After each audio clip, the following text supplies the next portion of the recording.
I was a 40-year-old skinny fat out of shape dad, and I didn't even know it.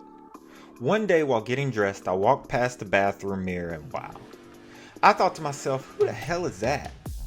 Over the next 4 years, I dedicated myself to getting stronger, losing fat, and sculpting a healthier body. Yes, for my family, but most importantly for myself. In this video, I'm going to tell you the top 4 things I did to go from fat to fit after my 40th birthday. We're busy adults, so I'm going straight to the top 4 to get you started. So if you want to jumpstart your transformation journey, hit the like button, subscribe to the channel, and listen till the end so we can get your progress started today. I'm also still growing and learning. So if you're an experienced workout warrior, get in the comments and tell me anything I missed. What's your advice for folks who are just getting started? All right, without further delay, let's go. Number 1, the first thing I did was get a cheap gym membership and if possible, make it as close to your house as you can. You know, that morning when I woke up, I looked in the mirror and didn't recognize myself. I set the goal of accomplishing one thing that day. That was joining a gym. The problem with that is I have a wife and 3 kids and not a ton of discretionary income. What did I do next? I googled cheap gym memberships near me and boom, I saw there was a chain gym less than a mile from my house. And get this, the fee was $10 a month. Having a cheap chain gym membership does a couple of things. First, it gives you all the equipment you need. On top of that, you'll make friends. Gym regulars can be some of the most supportive people you ever meet. Get in the habit of going and it will accelerate your progress towards your goals. Number 2, set SMART goals.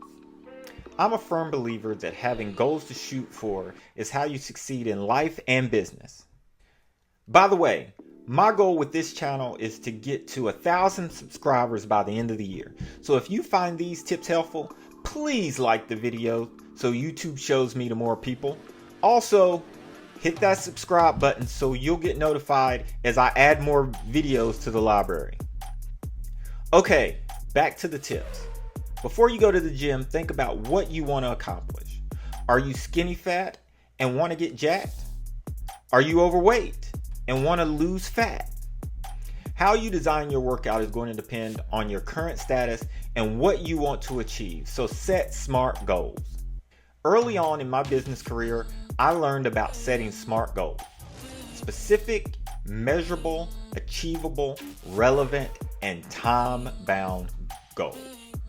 When I got back into the gym, my goal was to bench press 300 pounds before my 41st birthday. I called it Fit for 41. It was very specific, bench press 300 pounds. It was measurable. Again, I can either bench 300 pounds or I can't bench 300 pounds. So measurable. It was achievable. Back in my early 30s, I had bench pressed 285 pounds before I fell off the wagon and got way out of shape. But I was pretty sure I could get back to 285 and then blow past it and bench press 300 pounds. So 300 pounds was a goal I set for myself. Relevant. People often use the term get in shape, but for me, getting in shape is more than just a want. It's a need. Strike that. It's a have to. It's a have to because when I was 28, I was diagnosed with multiple sclerosis. Research says people with multiple sclerosis that strength train have better outcomes than the general population. So this goal was extremely relevant to me. Now your version of relevance may not be as dramatic as mine. Yours could be that you want to get stronger so it's easier to work out in the yard and do projects that you've been neglecting. Or you've noticed as you've gotten older that you've lost a little muscle mass and your clothes aren't filled out as they used to be. Or, you just like lifting and the break from daily life. You want to relieve some stress. Whatever it is, you have to align your goal with something relevant to your daily life. time bound. I work best when I have a deadline picked out and I'm held accountable for that deadline.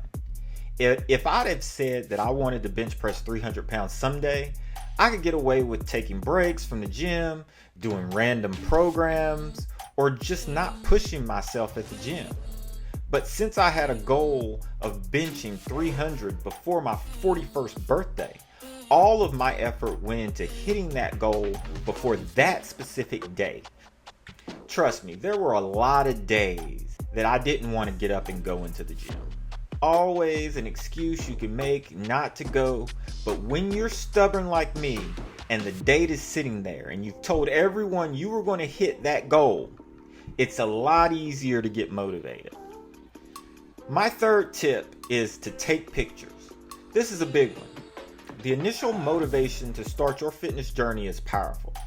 It'll keep you in there for a few weeks or months, but there's nothing more motivating than seeing a before picture that you don't like and then an after picture that shows all that work, all those sessions are paying off. The difference doesn't even have to be big. I remember taking a random video to show my dad and my brother my workout. When I looked at the video and saw the changes in my shoulders and my arms after about 8 weeks in the gym, I was shocked. I was amazed at the difference I saw in just 8 weeks. And every time I didn't want to go in, plain and simple, it made me want to keep showing up and pushing to stick to my program. Now I know it's uncomfortable, especially if you don't like what you see. But I promise, when those changes start showing up, you'll be glad you did. And the fourth and last tip, keep a training log. As you go forward in your fitness journey, you'll learn about something called progressive overload. Just to keep it simple, that means going a little harder in some way over time. In practice for me, I design my programs to do at least 5 more pounds or 1 more rep on at least one exercise for each body part every single week. A lot of experienced trainers may look at that and shake their heads and think that's way too simple. But if you increase one of those items for each body part every single week, you will get stronger. And the only way to know if you've increased those numbers is to keep that number in a log. When I got back into the gym, I brought a small spiral notebook. And every session, I wrote down the date, the exercise, the number of sets, and the number of repetitions. At a high level, my goal is to beat the logbook. Zoom out a little bit. If you're beating the logbook and you can tell the difference when you compare pictures from the previous weeks, you know you're making progress.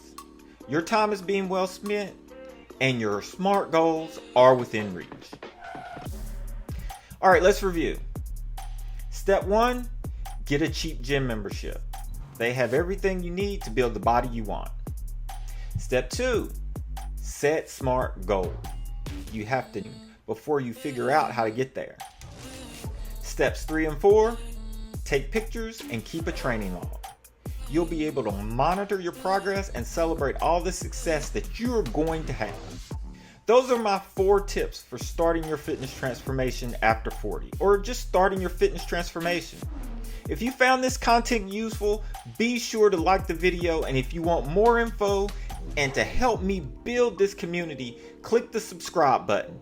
Until next time, peace.